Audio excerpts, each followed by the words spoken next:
Welcome to Mentality HQ. This is where the magic happens. The brand sort of started off in our bedrooms. So Calum and myself, we lived separately in the Heath, Gabalfa way, and that's where the brand was essentially born. That's where the design started.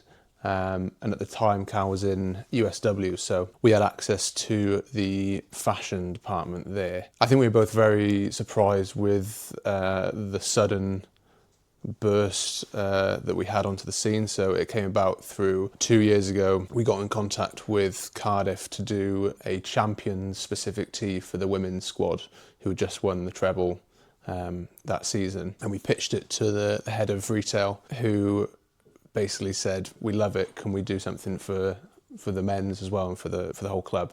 So I'm immensely proud that Luke and I had a really small idea and it's turned into what it has. So I'm proud of the fact that it's really resonated with people, that we had an idea, that we wanted to create something that could have a bit of an impact. And that we've seen that impact, and that impact has transpired to obviously collaborations with Cardiff and Blackburn, the recent drop of the Mo Heed kit, and obviously this space here is massive for us. So I'm really proud of everything. I remember the first time that I saw someone else in it, and it almost feels like a bit of a joke. You're like we've made that, and there's someone actually wanting to wear it, because it's the thing about selling online. Obviously, we're not getting to meet any of the customers face to face.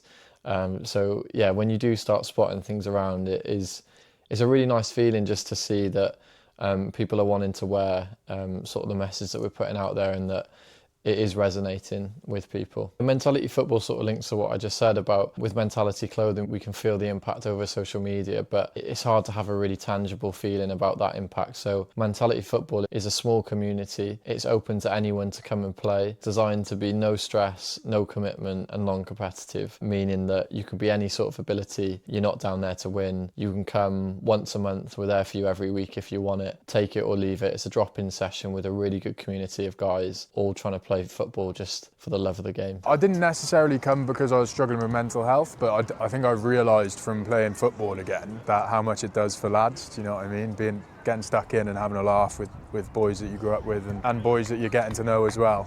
So I definitely think it does my mental health a load of good. If I had stuff going on, I'd be quite happy to bring it up here, and I wouldn't feel like I was going to be judged or anything. I think as a man, you think it's a sign of weakness to speak about problems with your mental health. It's a vulnerable thing to do, because you want to be, as a man, you want to be sort of bulletproof. You want to be perceived as having it all figured out and in order, but it's not that way for any of us. I think it's such a strong message and an important message. I think a lot of people in sport as well, they struggle with pressures of the sport and having those pressures and having anxiety at times myself. Coming down here is really good for my mental health, just having an opportunity to socialise, get out, do some sport, fitness. The reason I came tonight was I feel better for going. So.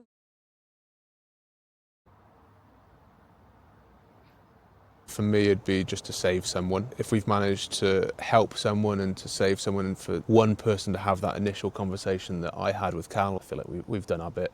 My mental health journey started when I was in my first year of university. So I initially went to Falmouth Uni to study graphic design, and it was a 7-hour journey away from home, and it was the first time I sort of was away from home, which I didn't realise it had that much of an impact on me until things started going wrong. 4 weeks from being away from home, I started to really notice something was different, and the best way for me to describe it is I saw myself in the mirror and suddenly darkness consumed my peripheral vision. Very weird, very scary, and I sort of only saw one way out immediately. It was like, okay, you need to kill yourself, essentially. And as someone who has always been very open and honest with my family and friends, I immediately I called my dad and my brother and said, I don't know what to do. I'm currently in an extremely dark place, and I need some help. So I transferred then to Cardiff Met. Now, Cardiff Met gave me incredible resources, being mentoring, counselling, a therapist, and all of the tools that sort of helped me to get better, but that doesn't necessarily mean that I got better. I found that I was still suffering for the 3 years of uni. Calum and I have been best mates since we were probably around 15, but what's unique about our friendship is that we would always speak to each other. Whenever something was going on, we had this real understanding that, you know, it's so good for friendships or relationships, whether that's platonic or romantic, like for you to speak. And we had the conversation here when Cardiff unfortunately lost 2-1 to Swansea, of wanting to let people know that it's okay to speak, let guys know that it's okay to speak about their mental health, and really encourage conversation and encourage change within the sporting world. My experience of mental health is more around anxiety rather than depression. I became quite anxious after I left school. I wanted to be an actor. I sort of went to do that, and then different things on my mental health made it feel quite challenging for me to be able to achieve that. So I isolated myself massively. It was a conversation that took place over a number of years of us just saying, isn't it shit how mental health is treated within men? Isn't it shit how it's experienced amongst men? And we'd always had a very open dialogue amongst each other, but both being from sporting backgrounds, we were so aware that that wasn't the case with a lot of men. Once we did have the conversation specifically about mentality, it felt like a really natural progression into what can we do and what can we create, as I've just said, that will have an impact. It definitely brought us closer together. It's like having a baby a little bit. You're both trying to look after it, and if you feel like one's neglecting it slightly, you then have to have that conversation. But then you're going for a drink in the evening as mates, so it definitely brought us closer together. The blessing that I had of having a friend who didn't just tell me to man up, but asked me why I was feeling that way and sort of what could he do to help, was something that I think a lot of guys can take a leaf out of that book of, like, don't just tell your mate, like, oh, I'm feeling a bit low, you know, I'm feeling a bit shit. Like, it's okay to open up. It's okay to literally be on your knees and say, I'm really struggling, because I can guarantee you'll have a friend who will want you here more than anything.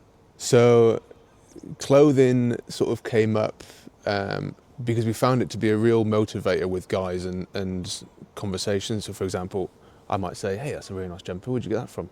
And that can just simply lead to a conversation. I think it's also the element of it being, of mental health being almost an unseen injury. So with a physical injury, you've obviously got your cast or your crutch, which an outsider can simply see this person's in pain, whilst we've sort of tried to use clothing as that visible, you know, mark for someone suffering with mental health, whether that's someone who has suffered or is suffering, or simply just an encourager for the conversation of mental health.